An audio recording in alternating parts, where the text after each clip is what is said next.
Mike Tyson finished his meeting inside a big building. He wasn't wearing fancy clothes, just a gray shirt with the sleeves rolled up, black pants, and old sneakers. He wanted to look normal, not like a famous boxer. The people inside were serious and polite, talking about money and buildings. Mike smiled and shared his thoughts quietly, then left the building. Outside, the sun was shining. Mike stood on the sidewalk and stretched his neck. Cars drove by, a dog barked, and some kids rode skateboards. Mike took sunglasses from his pocket and put them on. He was about to walk to his car when he heard a voice shout, "Hey you! Step away from the building." Mike looked and saw a police officer. The cop was about 40 years old, had light skin, short hair, and wore dark sunglasses. One hand was near his gun, the other pointed at Mike. Mike asked, "Are you talking to me?"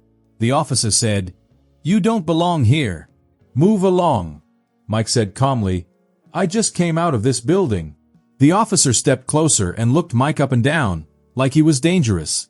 He asked, "Are you drunk? Are you on drugs?" Mike said, "No." The officer said, "Show me your ID." Mike slowly reached into his back pocket for his wallet.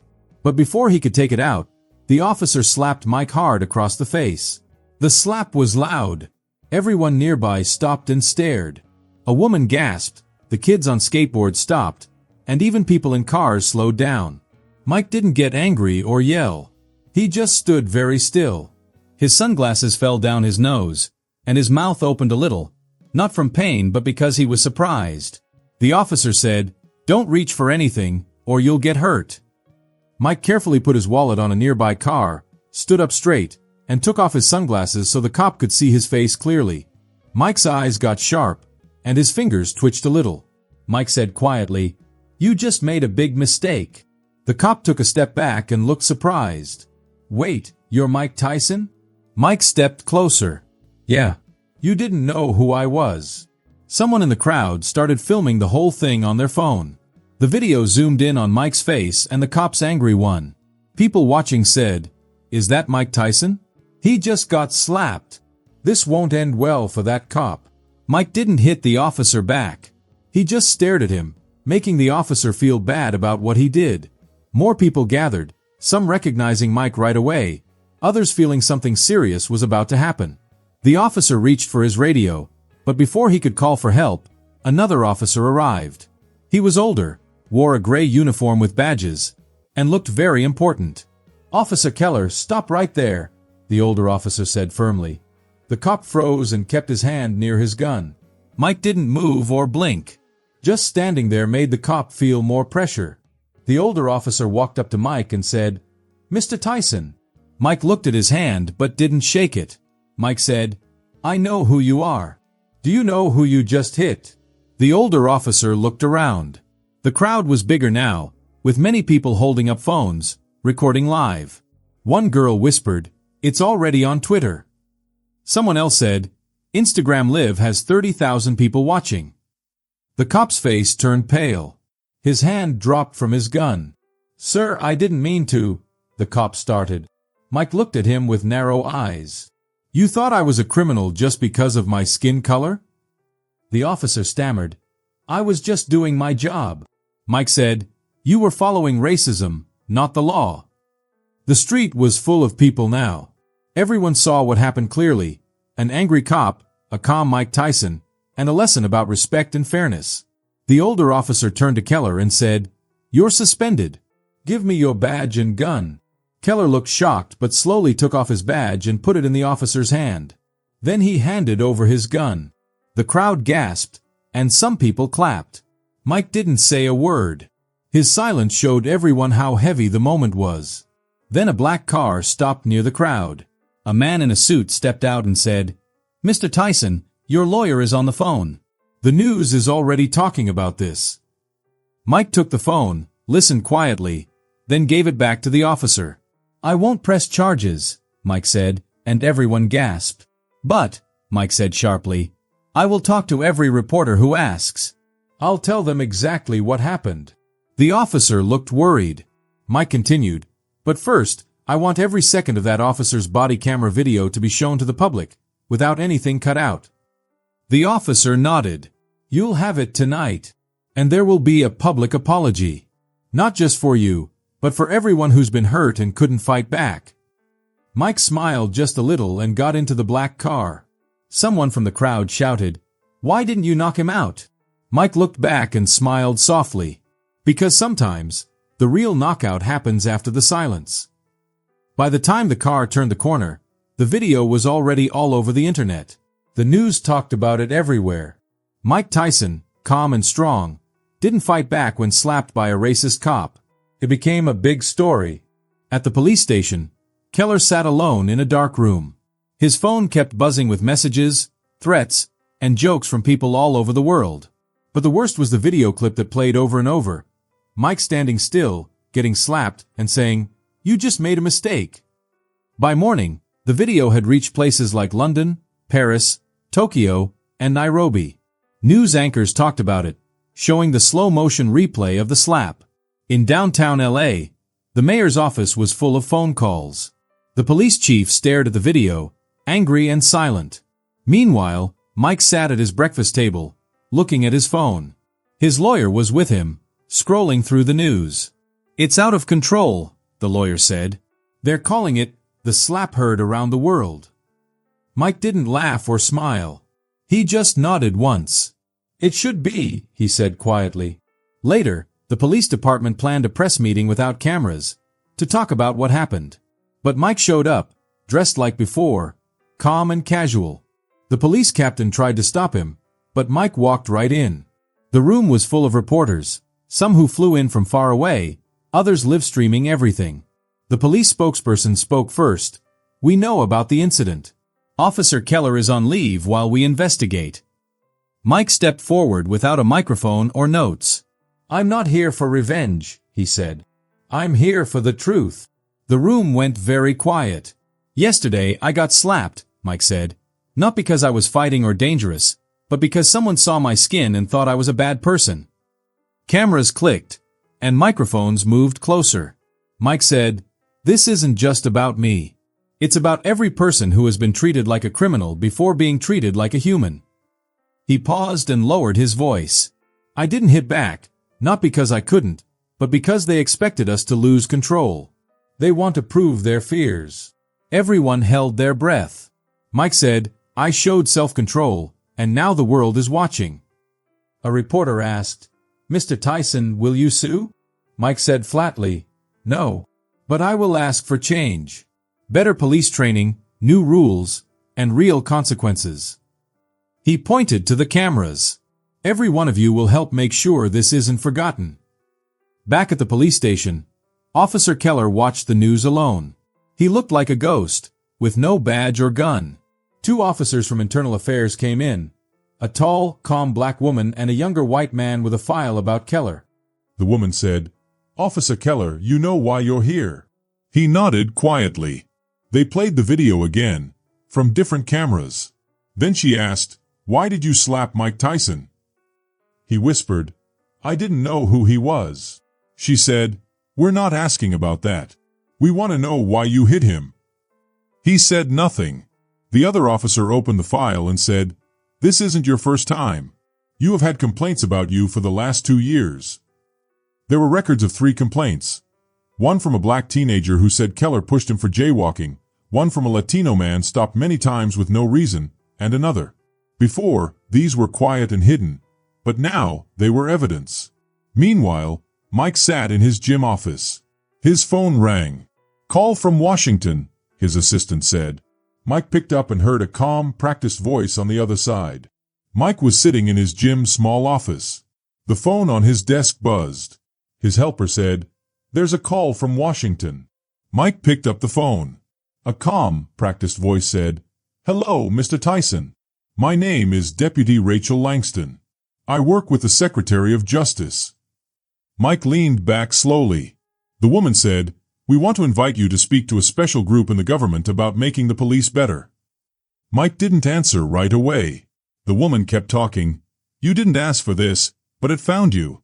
People listen when you speak." Mike's eyes got smaller as he thought. "Let me think about it," he said. Far away, in a police office, Officer Keller's voice shook. he said. I wasn't thinking. He looked angry but calm. Another officer said, You're changing the story.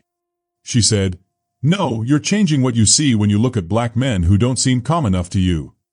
Keller's voice got low. He just stood there. She said, And that was enough for you to slap him? He didn't answer. The quiet was enough. Later that night, a big argument started online. It was not just about the slap, but about Keller.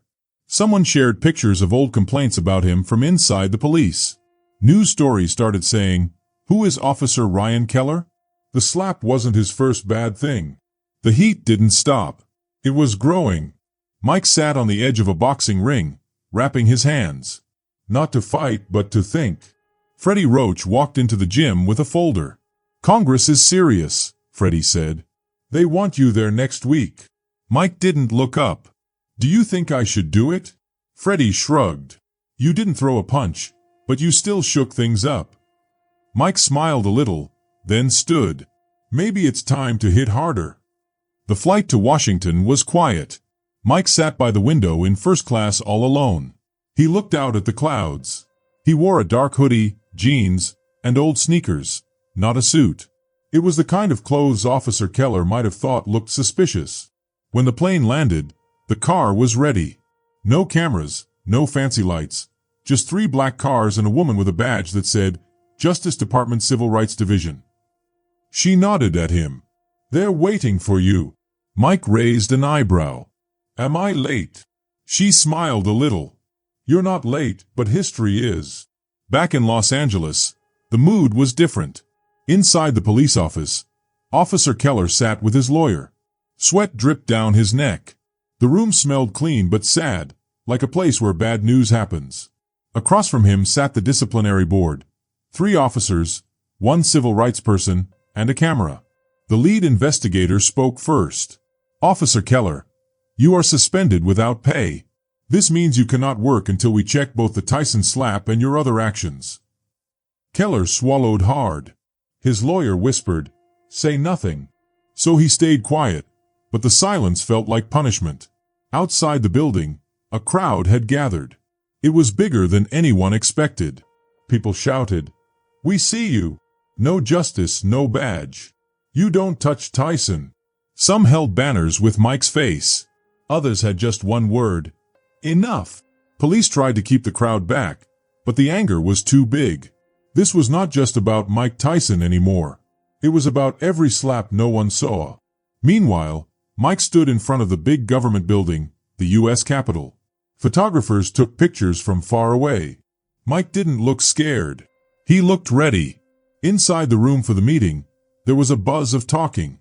Senators, lawyers, leaders, and reporters filled the seats.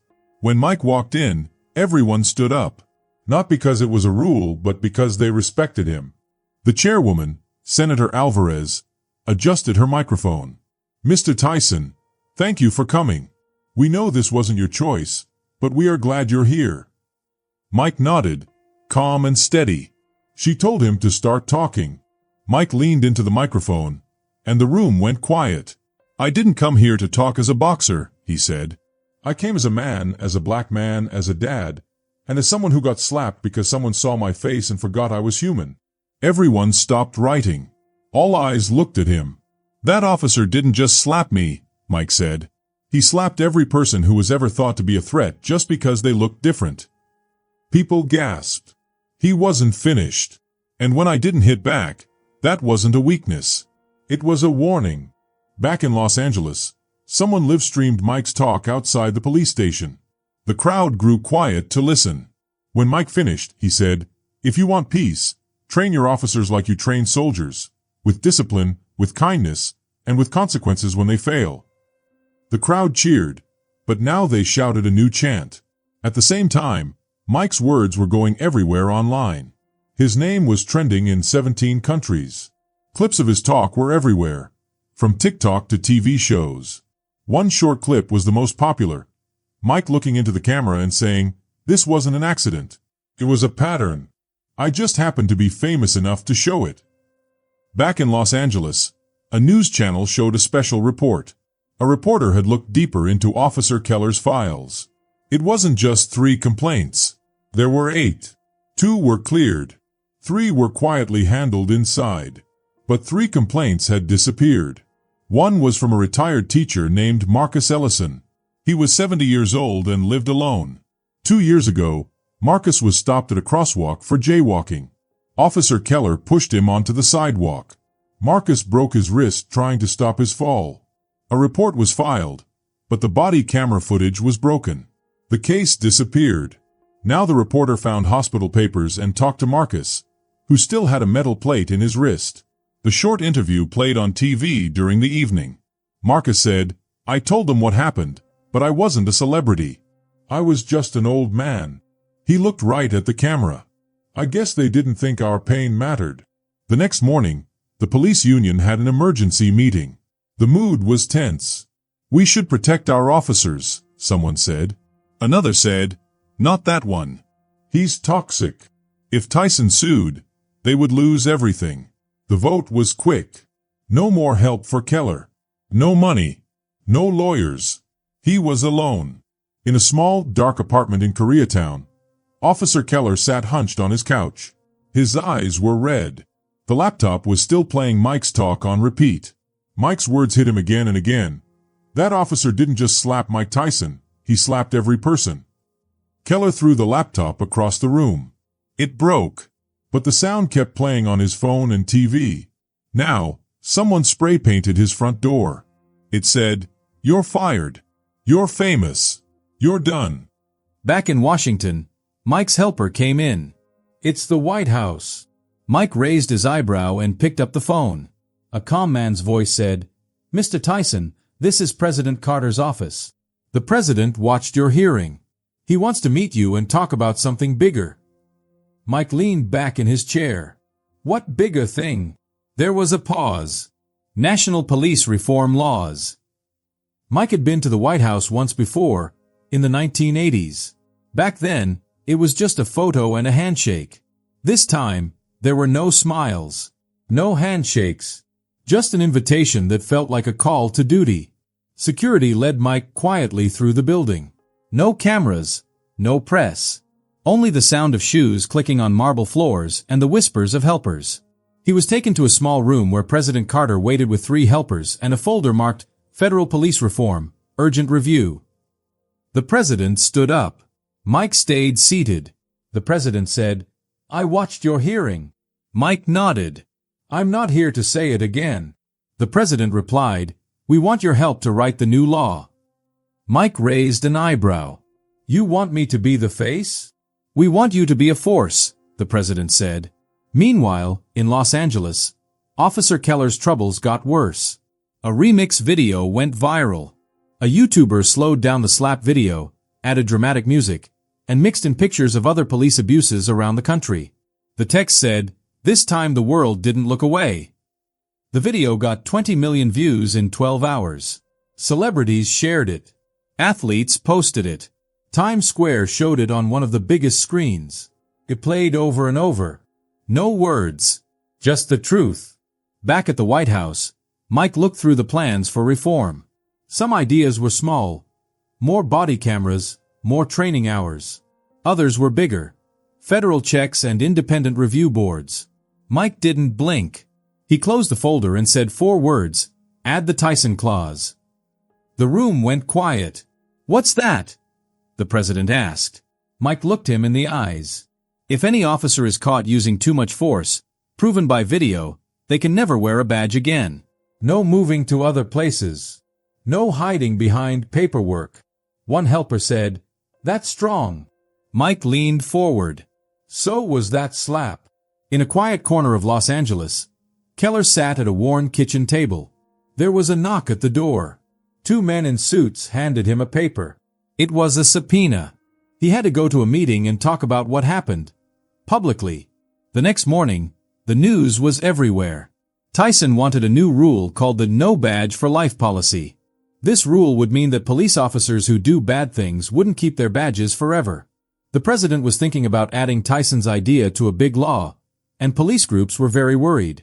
At a big meeting with cameras and many reporters, Officer Keller sat in a chair, looking nervous. The room smelled old and sweaty. This meeting was very important because it was not just about one bad thing, but about making sure police officers are fair and responsible all across the country.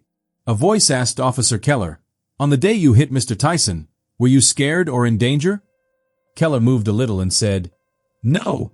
"Did Mr. Tyson yell at you?" "No." "Did he fight back?" "No," the chairperson asked.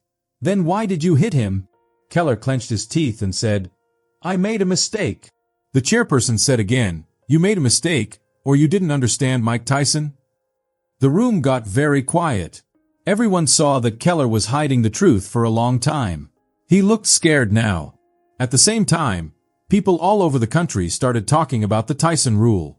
Some police groups said it was bad and unfair to police officers. But many people liked it.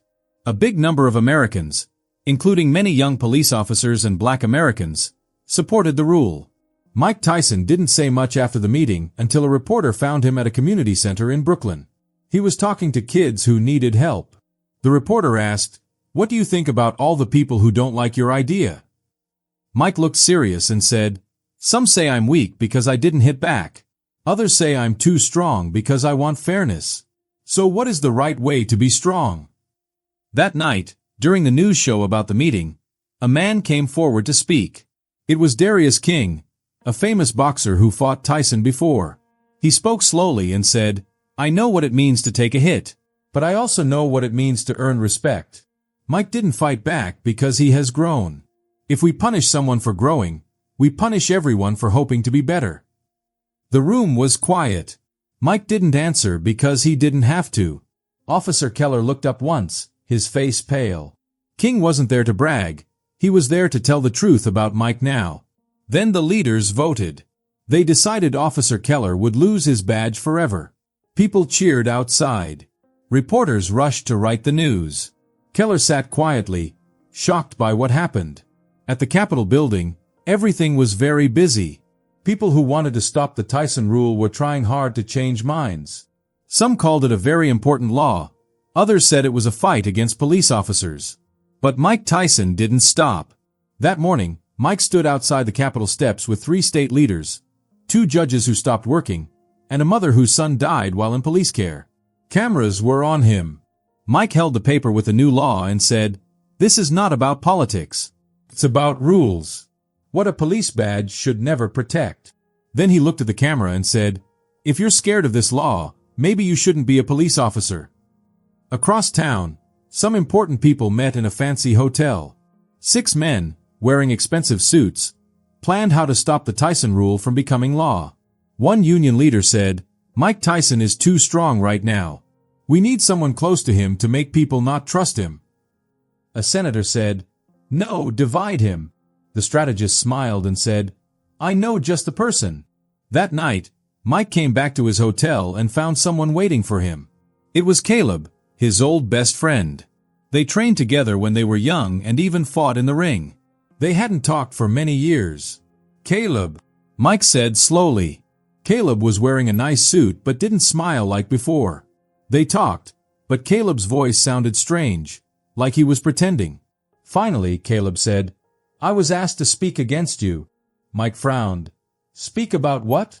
Caleb said, "That you have a temper, that you hit people when you shouldn't, that the slap wasn't the first time." Mike's face got dark. "That's not true. That's a lie." Caleb said, "They offered me money and a chance to be famous if I tell people.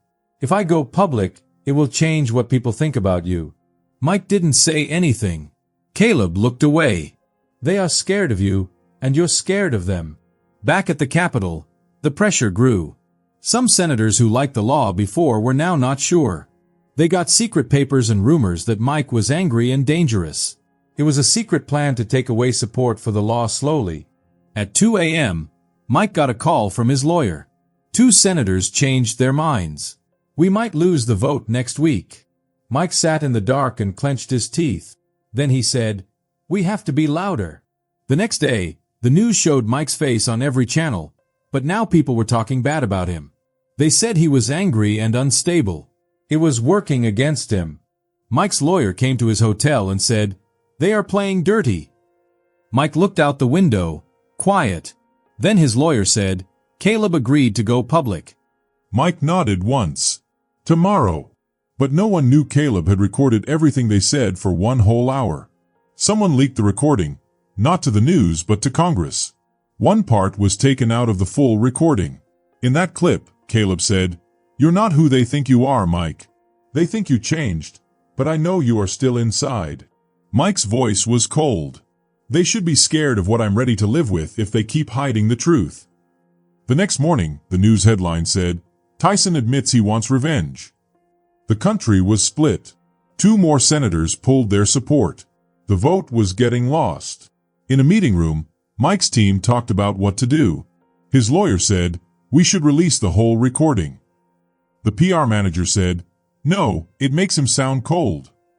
Mike stood silently, then said, "No more lies. I'll talk to the people." That night, Mike went live on Instagram. No fancy clothes. No speechwriters. Just him sitting on a stool in a dark gym. Over 1 million people watched in 5 minutes. He looked straight at the camera. "They leaked part of the tape to make me look bad. They didn't show why I said what I said. They didn't show the years of silence, the times I didn't fight back." He paused. "You want the truth? I'll give it." Then he played the whole tape. All 60 minutes, raw and real. By the end, people saw it was not a threat. It was a man warning a broken system to change or people will keep getting hurt. The tape started trending on the internet. People typed, "Play the whole tape." But it was still not enough. The vote was still unsure. The next morning, Caleb held a press conference. He wore the same suit but looked tired and sorry. "I betrayed someone I called my brother. I was offered money, power, and protection. I took it." People gasped. But Mike never lied. He didn't threaten anyone. He stayed calm when he had every right to fight back. Caleb said, "If we want to stop more violence, maybe we should learn from the man who didn't hit back." By noon, the vote changed again. The Tyson rule was still alive. Just barely. The day of the vote came. Washington, D.C. was like a fortress. Barricades blocked the streets. Helicopters flew above. Newspeople wore coats because it was cold. They said one thing over and over, "The Tyson rule is going to Congress today." Inside, security was very tight. Every senator had someone watching over them. Outside, crowds gathered. One big group cheered, "Tyson's law now. No badges for bad cops. Do your jobs." Families held pictures of loved ones who were hurt or lost. Some cried quietly, some just stood silently, but their feelings were loud. On the other side, a smaller group shouted against the law. They had angry signs and wore masks and gear. They yelled, "Tyson's a bad guy." Some even had weapons hidden. The air was tense, ready to explode. Mike watched all this from a safe window inside the Capitol. His lawyer was beside him. "You don't need to go out there," she said. "You've done enough. The law is about to be voted on." Mike didn't answer. His jaw was tight. He saw the police line outside starting to fall. Someone threw a bottle. People pushed and screamed. Suddenly, everything broke into chaos. Barricades fell. People fought in the streets. Police used tear gas and shields. Cameras showed it all live. This wasn't just a protest anymore. It was a big, wild fight on the news. Inside the building, a senator whispered to Mike, "This will ruin the vote. Your supporters look like a mob now." Mike's eyes didn't leave the window. He saw a young boy, about 16, being pushed to the ground by a guard. The boy wasn't fighting. He held a sign that said, "I don't want to be next." Mike stood up. "Where are you going?" his lawyer asked. Mike didn't say. Seconds later, the Capitol doors opened, and Mike Tyson walked right into the middle of the fight. No guards, no cameras, no microphone. Just him, in a black hoodie, with his fists not wrapped. His presence stopped everything. People froze. Even the police hesitated. Someone whispered, "That's him." Then another said louder, "Mike Tyson is here." Phones came up to film. Streams went live. Mike walked straight to the boy on the ground, helped him up, and stood between him and the guards. "Let me talk," Mike said. No stage, no spotlight, just the hard ground and open sky. He spoke loudly, not yelling, but his voice cut through the noise like a sharp knife. I didn't come here to fight. I came here to stop the fighting that happens every day when no one says anything. He looked around and said, "This rule, this law is not about me. It's about you, your sons, your fathers, the people who don't get cameras when they get hurt." He pointed to the street across from them. "You came here to stop it, but you can't. You know why." He turned slowly and pointed to the big building with the dome on top. "The real fight is in there. That's where they get away with it. If we fall apart out here, they win in there." Silence. Then, everyone clapped, some from one side, some from the other. A person from the other group took off her mask and cried. A boy held his sign up higher. Mike turned and went back inside. By the time Mike reached the room where the big vote was happening, people were already talking about what he did. The news was everywhere on phones and TV. Tyson walked into the noisy room and made everyone stop and listen. Inside the room, every seat was full. All the cameras were pointing at the person who was going to speak. Even the vice president was there, ready to help if the vote was tied. Outside, people waited, watching on their phones, listening on radios, and looking at huge screens in places like Times Square and South Central. Mike Tyson stood just outside the room where the vote was happening. He didn't say anything or have a badge. He was just watching. The fight was never meant to be about him, but everything led to this moment. The leader of the House spoke clearly. "We are now voting for the Civil Accountability Reform Act. It's called the Tyson Clause." The big board lit up with colors: green for yes, red for no, and yellow for not sure. The vote started. One by one, names were called. Some said yes right away, some said no, and some were unsure. The numbers climbed slowly. There were 92 yes votes, then 178, then 204. They needed 218 to pass the law.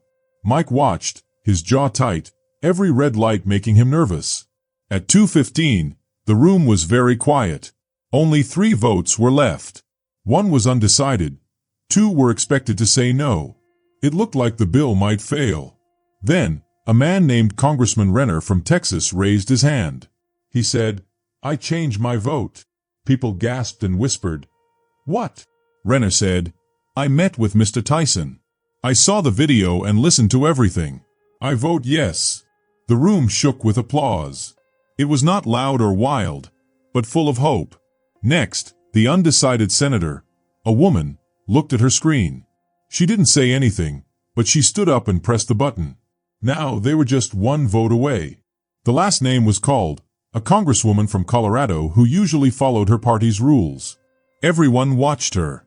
She looked at Mike. He didn't nod or say anything. She closed her eyes and pressed yes. The room exploded with cheers and applause. Some people cried, others walked out, unhappy. But the Tyson Clause had passed, 218 to 213. Outside, the news spread like lightning. Phones buzzed everywhere.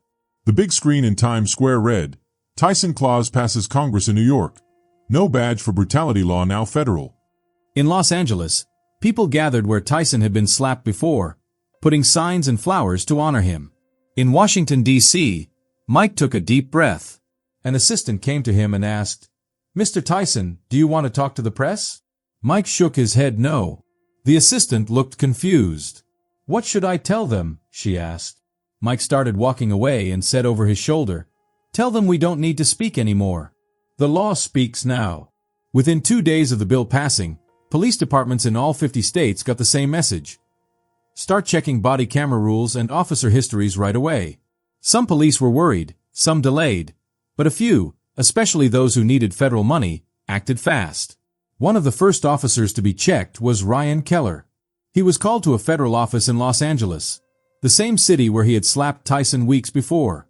This time, no badge, no lawyer. Just a letter saying he must come.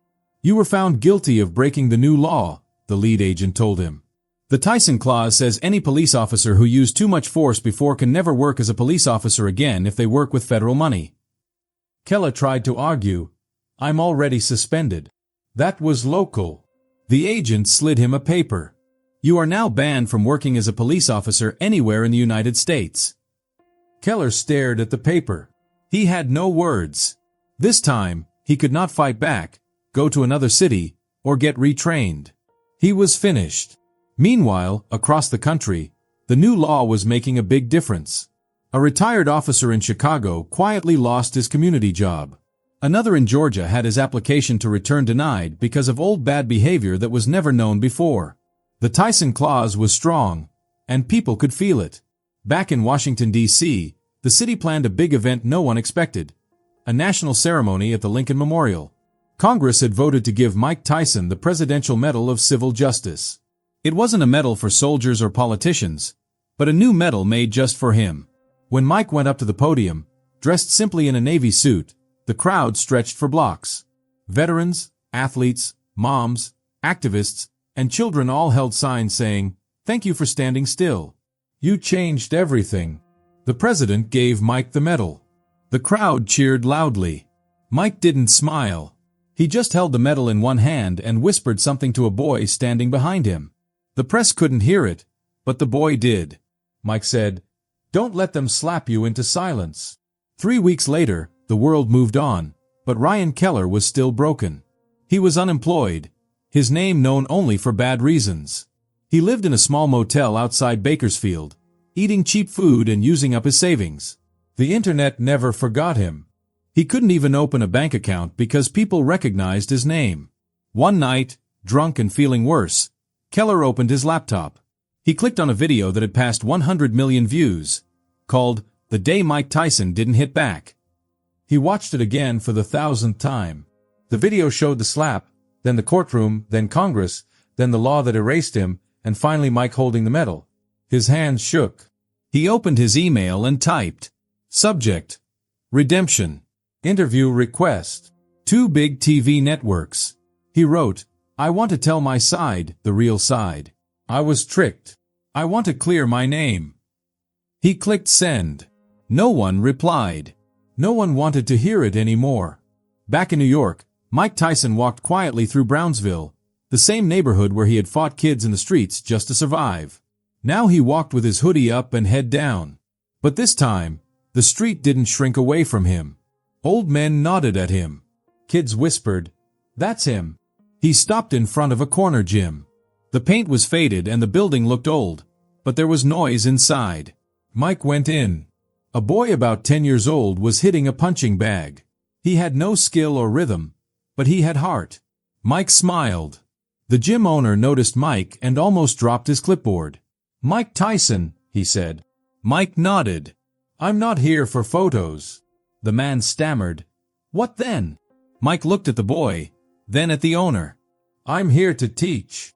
Meanwhile, the last hit for Keller wasn't from the courts but from a movie. A streaming service released a surprise documentary called "Slapped into Silence: The Mike Tyson Law." The last part showed footage never seen before, Keller's body cam, just before the slap. The audio caught Keller saying mean words, calling Tyson a thug dressed up. Then he said, "He better not look at me wrong," and slapped him for no reason. The internet exploded. If anyone still had doubts, now they were gone. Keller wasn't misunderstood. He was a mirror showing everything the law had tried to stop for so long. Back at the gym, Mike was wrapping the boy's hands. "Don't swing first," he told the kid. The boy asked, "But what if they hit me?" Mike paused, smiled faintly, then hit back in a way they would never forget. And with that, the fight ended. Not in a ring, not with fists, but with a law, a voice, and a choice. If you like this story, tell me in the comments. Don't forget to subscribe for more fun adventures and mysteries. Thanks for watching. See you in the next video.